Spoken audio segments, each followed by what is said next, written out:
What's up, everybody? Justin here, back with a new fantasy booking show. Watch and check out all my fantasy booking shows I've done. I've done a lot of them in the last 3 to 4 years. I joined YouTube in, I think 2016 is when I started making videos. So I got a lot of fantasy bookings. I've done some from past old shows. I've fantasy booked WrestleMania 3. I've fantasy booked Starrcade 98, I think. Or I fantasy booked Goldberg and Hogan, Hollywood Hogan, to meet Goldberg at Starrcade 98. It would have been a long, really good build-up. I fantasy booked a ton of shows, so check them out. I think it's been like 2 months since I've done a new fantasy booking, so here's a new one. Fantasy book. I'm not going to fantasy book every single monthly WWE pay-per-view. I'm just not. I think I even fantasy booked Double or Nothing. But this is my fantasy booking for SummerSlam 2019. SummerSlam 2019 is upon us.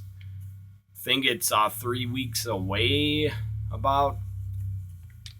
I know there's 3 more SmackDowns and then it'll be SummerSlam soon. So here is my fantasy booking for SummerSlam 2019. Up first, let's start with the women's tag team titles. The WWE women's tag team titles on the line. The Iconics, the defending champions. On my fantasy booking shows, I always book the current champions as the champions. And if 5 of them lose, they drop the titles. Again, it's called fantasy for a reason.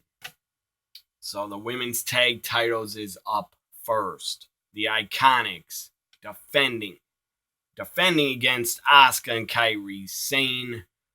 I don't like their team name. I think it's still kind of stupid. It's not the worst tag team name ever, but I don't know. It's not that good. Kabuki Warriors, Asuka and Kairi Sane. I love Asuka. I love Kairi Sane. I love Asuka more. Asuka is even though I don't think she's booked enough, she's not put on TV enough, Asuka is still my current number 1 favorite wrestler out of any company. There's something about Asuka. I love her to death, and I love to watch her wrestle. So Asuka and Kairi Sane win. They are the new women's tag titles. It's about damn time, and they really do need to give them the tag titles in real life. So Asuka and Kairi, your new champions coming out of SummerSlam. Or they became the champs at SummerSlam. Up next, another women's match. I think I have 4 women's matches I have booked for SummerSlam. Why? Because I love women's wrestling. Lacey Evans in a match. Lacey Evans against Charlotte. Lacey Evans versus Charlotte Flair. Give them at least 10 minutes, maybe a little more. I think it would really be good. It'd be a good feud. Charlotte wins. You can't have Lacey defeat. I know Lacey has lost a lot to Becky. Lacey's only victory might be over a jobber in Natalia, I think. But anyways, Lacey, Charlotte Flair, they both are blondes. They both have the height. It's almost the same body build, except Charlotte is a lot bigger up there. Charlotte is a lot more enhanced Nothing's wrong with that. If you're watching this and you got enhancements or plastic surgery, so what? I'm not going to judge anybody for doing that. It's your body, it's your life. You can do what you want with it. Charlotte Flair defeats Lacey Evans. Up next, let's go with the Raw Tag Team titles. The Raw Tag Team titles, a Revival defending against the Viking Raiders. The Viking Raiders win. They become the tag champs at SummerSlam for Raw, and the next one or two pay-per-views, you could have Revival, Viking Raiders rematches or a gimmick match. Up next, the Intercontinental Championship on the line.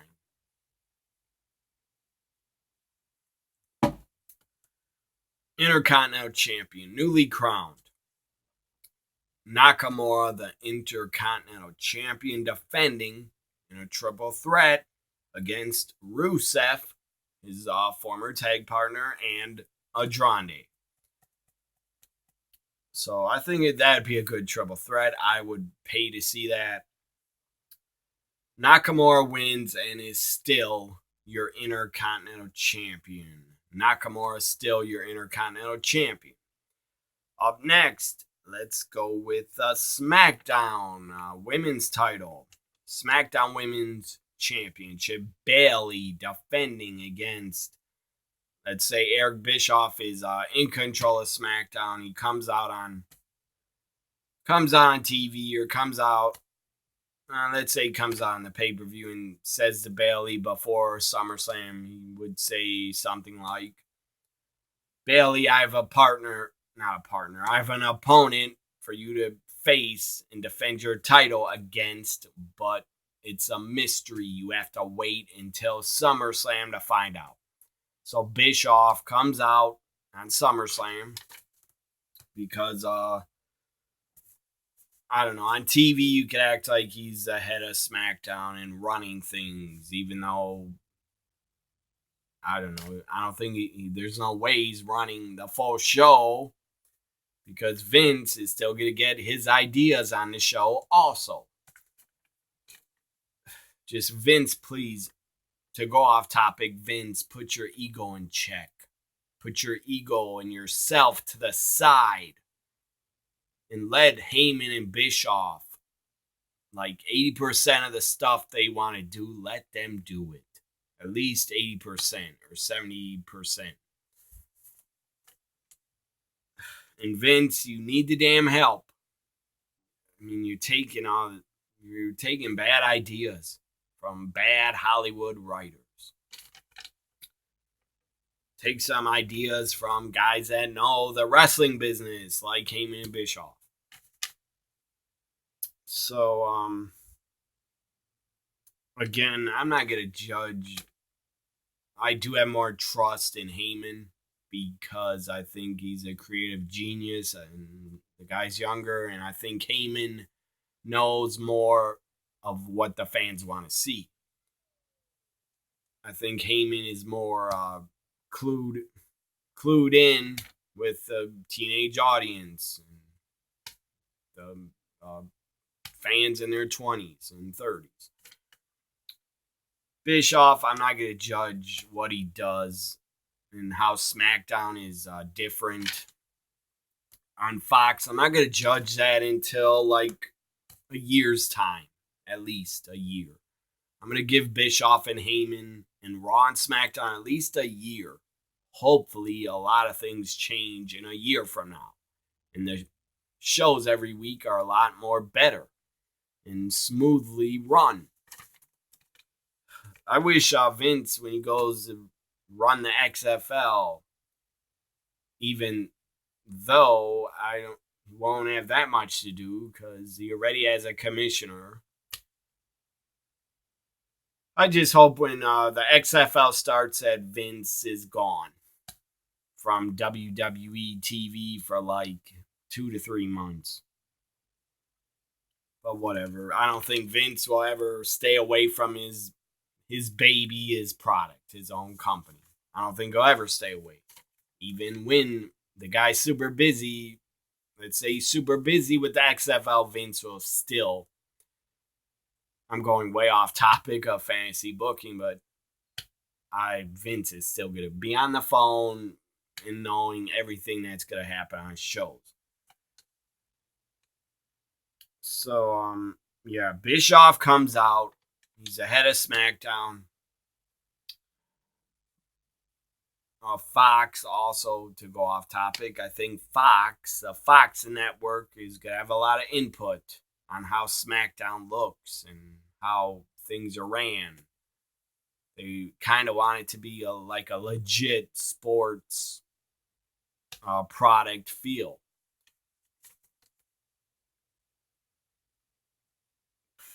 So, yeah, Bischoff comes out to finally get to it. Bischoff says your mystery opponent is, and her music hits, it's the boss, Sasha Banks against Bayley for the SmackDown Women's title. Let's say Bayley, she would look shocked. She looks shocked, but she also looks happy to have a competitive and be taken and pushed to her limit against Sasha. I think Sasha is one of Bayley's greatest opponents ever and rivals. They haven't done that much on the main roster except the tag team. They never feuded over a singles women's title on the main roster, I don't think. They might have had a few matches, but it wasn't that long of a feud. Obviously, in NXT, Bayley and Sasha were two of the best rivals and carried the women's division. So, Bayley wins and defeats Sasha. Bayley still your SmackDown Live Women's Champion. Up next, let's go with a 6-man tag. 2 out of 3 falls match. I'm just kidding. No 2 out of 3 falls. I'm sick of that shit. But it's a 2 out of... No, it's not. I'm kidding. It's not a 2 out of 3 falls. It's a 6-man tag inside a Hell in a Cell. 6-man tag inside a Hell in a Cell. So basically, anything goes. You have the Club, AJ Styles, Gallows, Anderson, and that's too sweet. The Club inside the Hell in a Cell. 6-man tag. Basically, it'd be like Texas Tornado Rules, where all 6 guys could be in the ring and outside the ring. The ref is just in there to make the 3 count or to call the submission.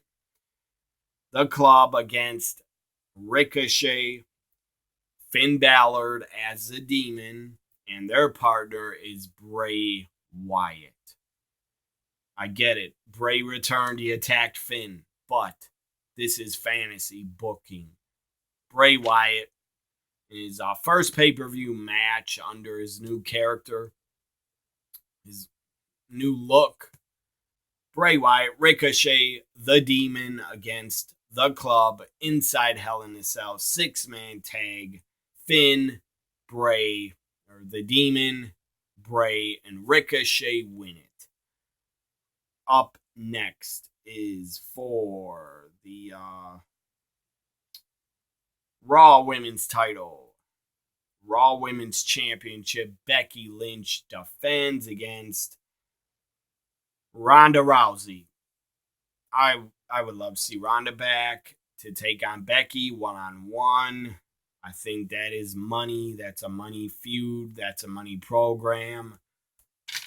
That's a big draw. That's a big matchup. And why not have it at SummerSlam?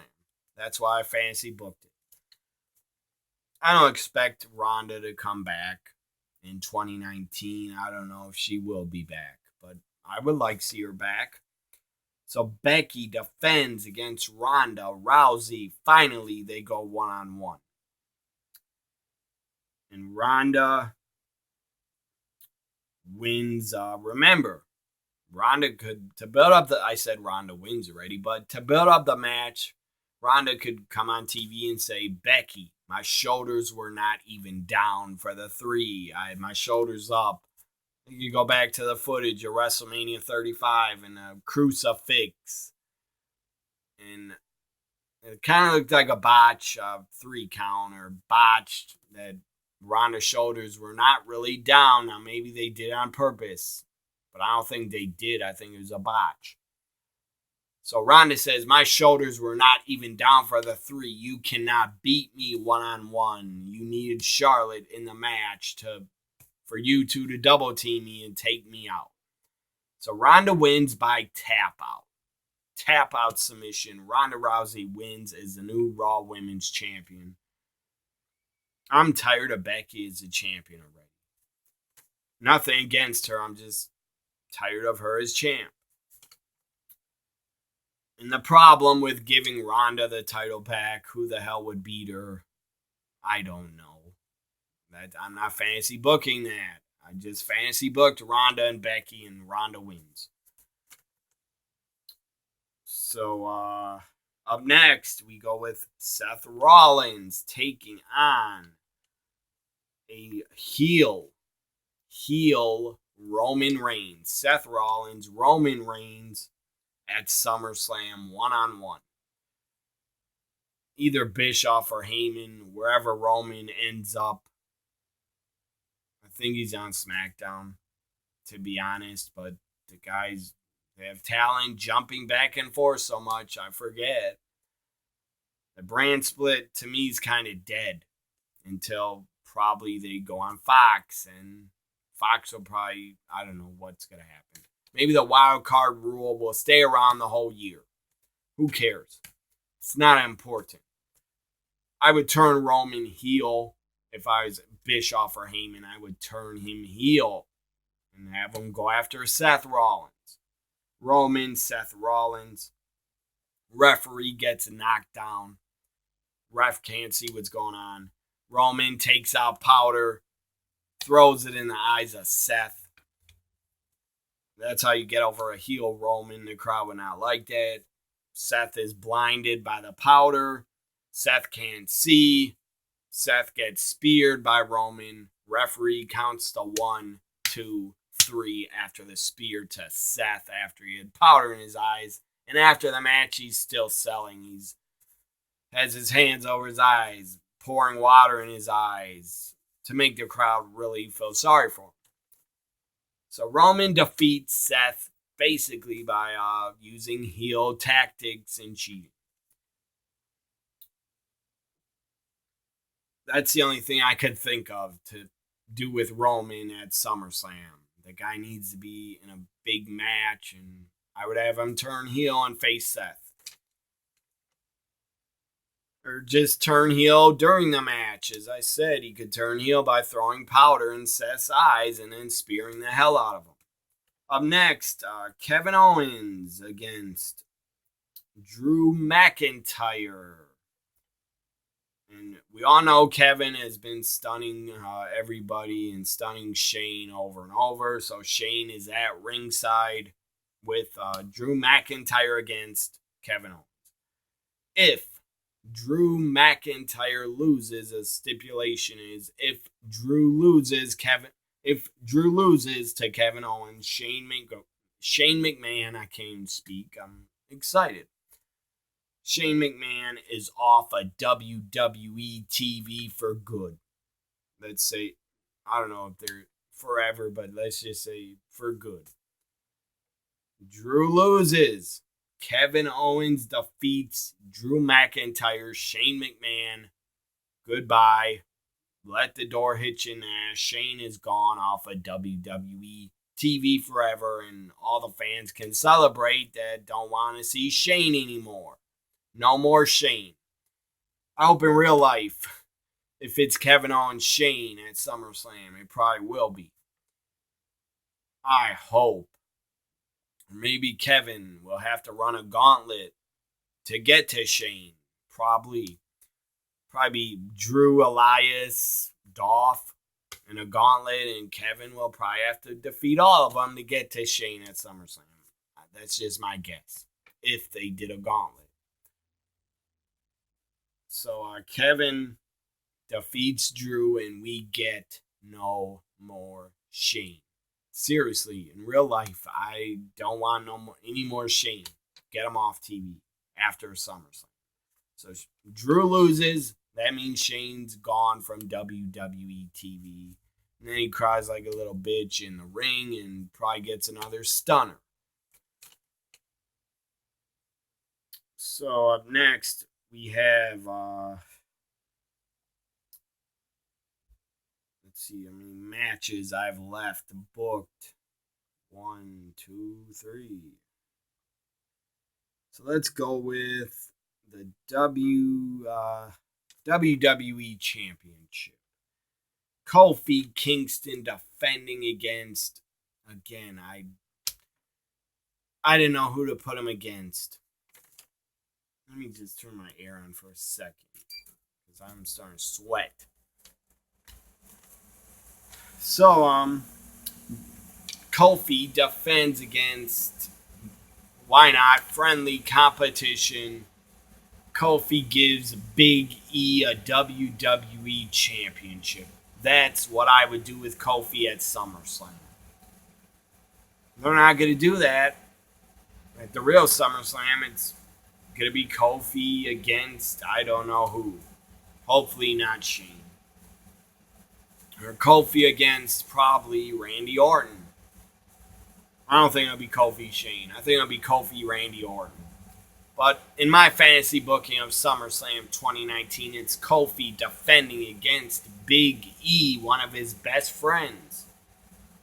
And I said it's friendly competition, but things get really heated during the match because Big E wants to be the champ. You put two friends in the ring that were friends to start with during the match, and by the end, I don't think they'd be friends anymore because everybody wants to be WWE champion. It doesn't matter. To me, it would not matter if you're best friends. If I was taking on my best friend, I would want to defeat them and become champion. So, by the way, Xavier Woods is a special guest referee for this. Kofi Kingston wins and retains and defeats Big E. Xavier was not biased. He was right down the middle, a good ref. So now let's go with a dream match that fans have wanted to see. I've wanted to see for over 20 years. Well over 20 years. The Undertaker. And this is how WWE could build it at the real SummerSlam. They could say this is a dream match of two icons or something like that. And it is a dream match.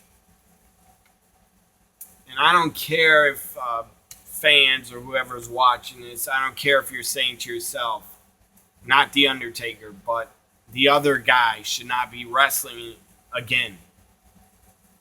That the other guy's had a neck injury, he's too old, he should not be in the ring anymore. Well, for this dream match, I disagree. One time only. One match only. Undertaker's opponent could do it. He could do one match and it'd be fine. It wouldn't be as bad as Goldberg and Taker. The Undertaker against Sting, the icon Sting, and The Undertaker at SummerSlam 2019. Why the hell not? I got this idea to book it from WWE.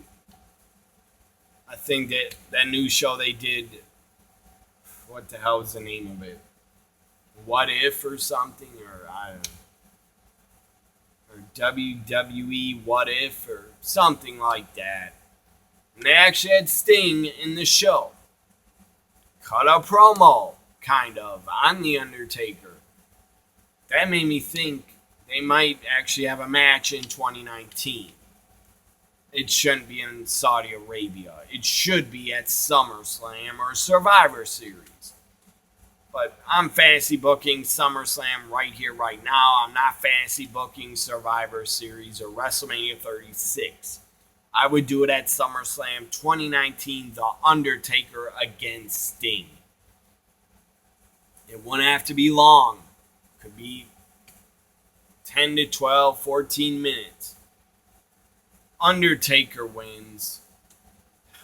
I don't like having Sting lose again after he did lose to Triple H, which he shouldn't have. I love Sting. I don't like giving him a loss, but I got to. It's The Undertaker versus Sting. It's in the WWE. I gotta have The Undertaker win. So Undertaker defeats Sting again. It would not have to be a classic. It wouldn't be a wrestling classic. It would just be great to see both of them stand in the ring face to face. They wouldn't have to do much. Wouldn't have to take big bumps or big spots. Definitely they aren't going to do high spots and a bunch of flips. They're not going to do that shit. All they would have to do is punch, kick, snake eyes, big boot, leg drops, scorpion death drops, scorpion death lock, choke slam, tombstone, stinger splash, maybe brawl on the outside for a little bit. They wouldn't have to do much. They could actually put on a good match, I think. Because they're both veterans, they're both legends. I think they could put on a decent match. Maybe you're calling me crazy, but I disagree. Sting Undertaker just face to face in the ring for a couple minutes, 10 minutes. I think I would pay to see that.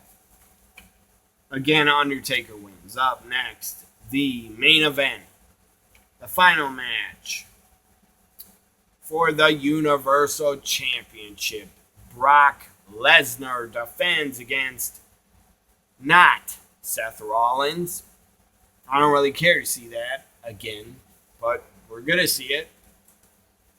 Brock Lesnar defending against Bobby Lashley. Brock Lesnar against Lashley. I would pay to see that. I would love to see it. Just two big beasts, two tough SOBs beat the hell out of each other. Both have an MMA background. Both guys are really good amateur wrestlers. Both guys are tough, legit tough. If you saw them on the street, you would not challenge them to a fight. I guarantee you wouldn't, because they would both kick your ass. I don't care if they're both in their 40s. So what? They could still go. They're still in their prime. In my opinion, they are still in their prime. And I think Lashley and Brock would both be motivated as hell to put on a good match against each other. Just to beat the hell out of each other. Beat the F out of each other. It'd be great, I think. Brock Lesnar wins and is still the Universal Champion over Bobby Lashley. You could do a rematch at the next 2 pay-per-views. I think it'd be a good feud. Lashley, Lesnar would be really good. Brock wins and retains.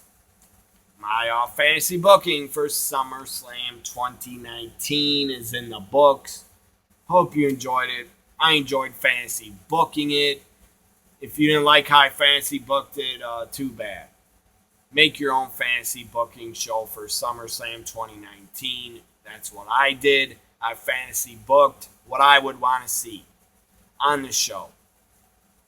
Again, I got rid of Shane. He's gone for good. I booked Taker Sting. A lot probably disagree with me. You don't want to see it. Well, I still do.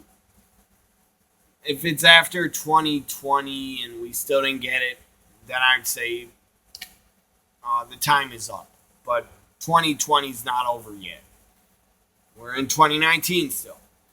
Again, hope you enjoyed my fantasy booking. I tried to make SummerSlam 2019 as good as I could, as entertaining as I could, with good matchups. Bye for now, everybody.